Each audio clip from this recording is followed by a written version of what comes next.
guys, today is our dinner time. At nag-request yung aking daughter na magluto ako ng arroz caldo and tinola. So parehas niyang favorite yung dalawa na yun. So since iisa lang naman ang ingredients yan, pinagsabay ko na. Kaya guys, ito, since arroz caldo ay ito, luto na. Itong aking tinola ay sinasangkot siya ko pala. At naka-ready na ang sahog ko.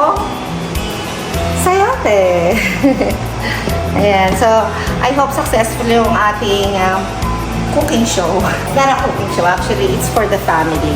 So habit ko now na when I am in Canada or sa ibang country, nagluluto talaga ako sa kanila. Kasi sa bahay, sa Philippines ay very seldom ako magluto kasi pagod na ako. Ay dito, wala naman akong ginagawa the whole time.